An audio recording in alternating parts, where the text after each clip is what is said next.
Welcome, ladies and gentlemen, one and all, to the second half of our Serious Sam 3 playthrough.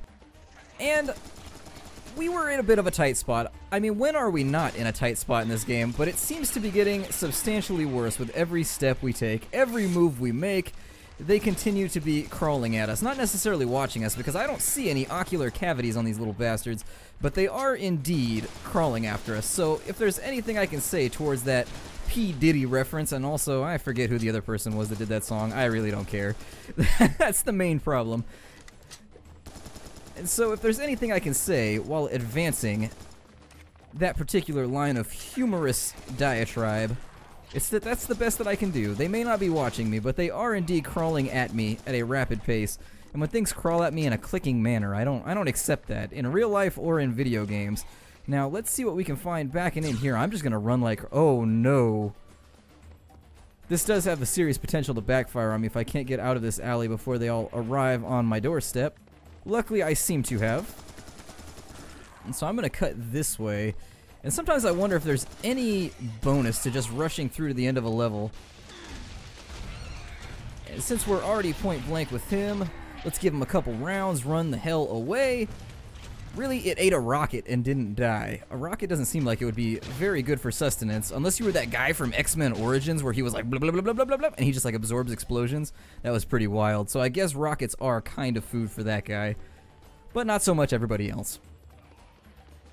Speaking of which, how did you guys feel about that movie? I actually thought that movie was pretty sweet. And so since he's having aiming troubles, and you, sir, are chewing on my leg in a fashion that I do not appreciate, stay low here for a moment. And send a couple rounds downfield just to keep him in notice. You are on notice, my friend. I've put you on notice that you have indeed been measured and not necessarily found wanting. He did get a couple good shots off there, but that may be due to my ineptitude, not to his skill. I will take those rounds, those projectiles. I will never turn down a projectile of any sort in this game, and I hear the sound of NARS. And I really, really hate the fact that they can take more than one shotgun shell. It really is a frustration to me. I dislike that piercingly. And so, not to dilate this episode any longer, I am going to kind of make with the rush and see if we can get the hell out of here, because killing every enemy does not seem to be in my best interest. And what was that? Oh good. Even better, gorilla monsters, who luckily do seem to go down at the first mention of large gauge shotgun shells. Although I don't really know, are they 12 gauge? I haven't been reading when they've been saying. And through the mist, once again, he's trying to be poetic about his gouging.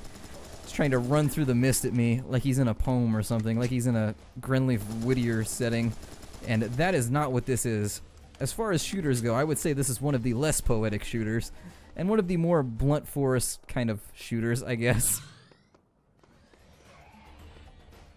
And we've got another one of these guys. So let's give him a couple right in the face. And hopefully we'll be able to swing back around and finish him off with this next little burst. Oh good, Gorilla Man. Come to ruin my day. Gorilla Man!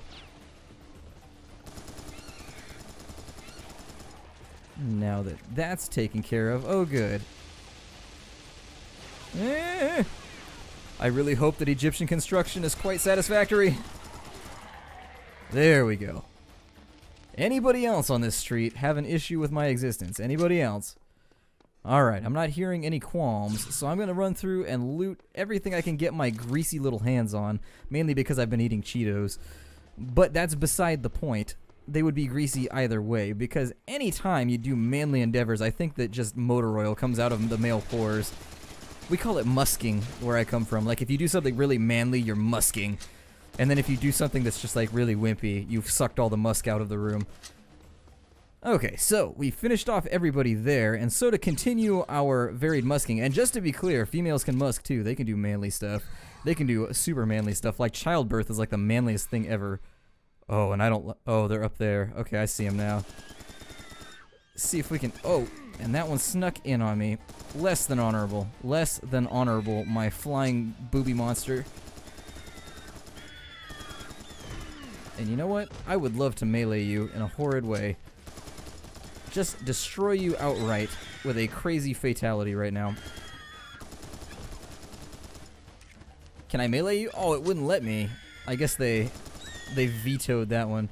I'm gonna run out in the open, and I know that sounds like a terrible idea. Like, you're probably sitting there going, that is a horrendous idea, but actually, these mobs seem to have a ton of trouble rectifying tight spaces. Like, they just don't seem to do well with it. They don't seem like they can handle it, so I'm going to stay out in the open so that they don't get stuck on any further walls. And hopefully we can just get rid of them in the Daka Daka manner in which I am accustomed.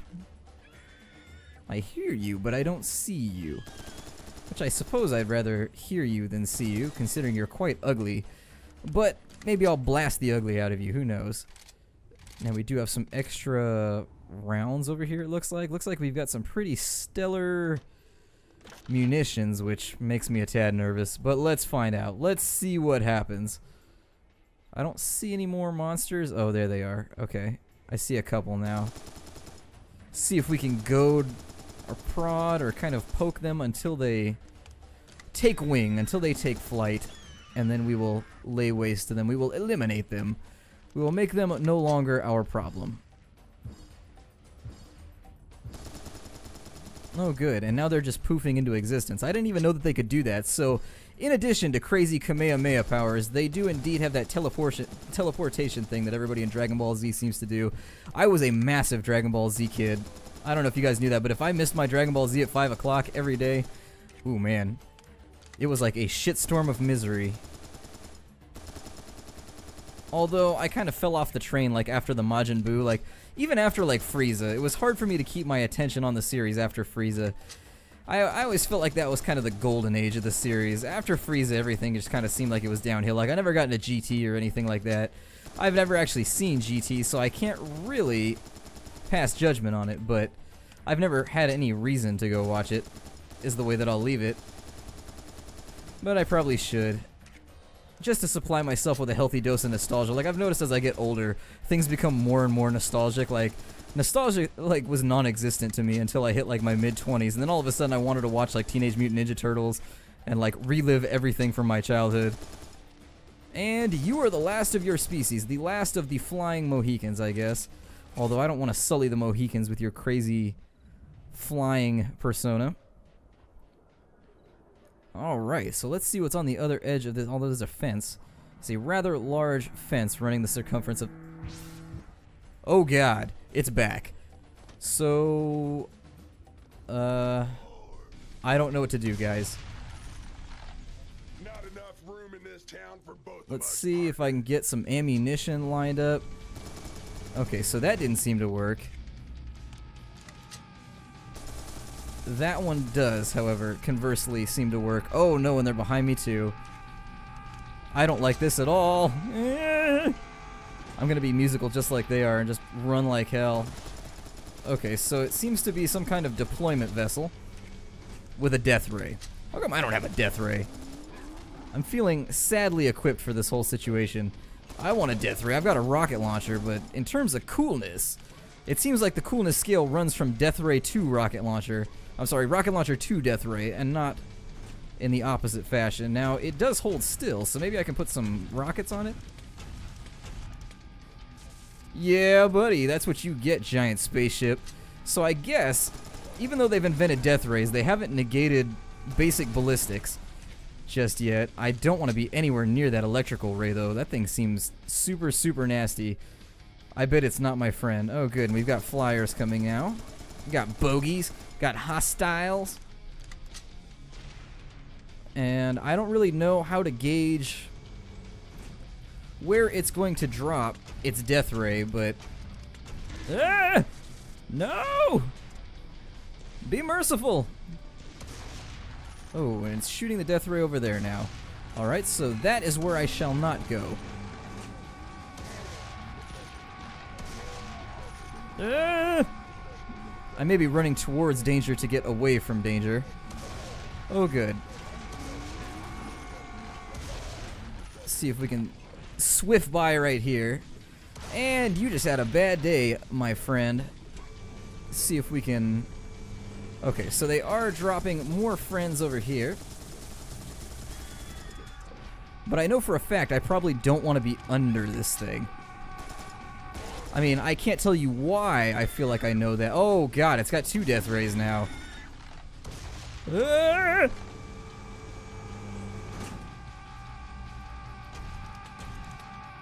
I don't feel like I'm getting much done here. I feel like... Hey, we got a little bit done anyways. That rocket's probably never going to impact, but we need to find our way to... Oh god. So I can't really tell if he's cutting like to me or away from me. But I do feel like I'm in a race against time here. So let's see... God. Alright, so we've got some ammunition now. Oh, and there's NARS. The one thing that I cannot outrun.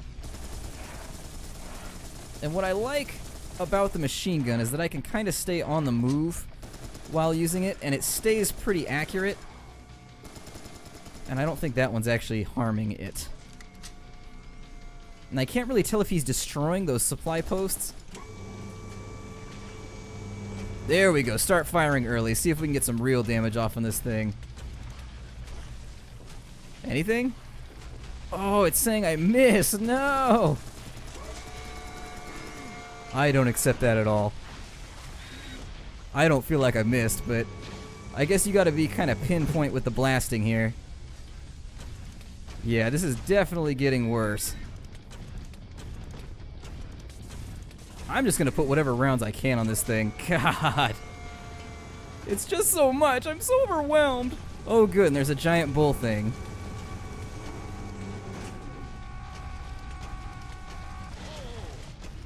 Try and aim low here, see if we can get it. Anything? Well, the health bar is gone. So maybe it's prompting me. Oh, everything's... Yeah, that's right, bud. You better run away. You see what happens when you mess with the splatter cat. Oh, I love it. I love it, I love it, I love it. Quinn, you read me? Loud and clear. Just encountered a warship. Scared it off, though. Huh. They're escalating. Tell me something I don't know. Sorry, just thinking out loud. The scientists were able to decipher a map. Apparently, there's another Syrian chamber beneath the Great Pyramid. The map calls the pyramid the tomb that hides a tomb. Ah, mumbo jumbo, my favorite. Here's the weird thing. There's no direct way in. The map just shows this isolated bubble. The words on it say, the Sphinx is the key. Whatever that means. I think it means the Sphinx is the key. Now, if you'll excuse me, I'm off to blow up a big stone kitty. Sam, the scientists are almost positive we can figure out a solution. Tell them I already thought of one. Sam, you can't blow it up. It's a priceless artifact. They'll just have to bill me. Sam, this is ridiculous. You can't...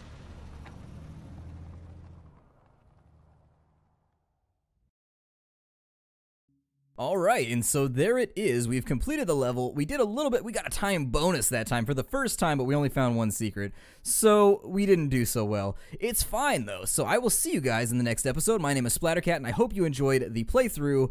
Next up, we have the Silent Riddler. I'll see you there.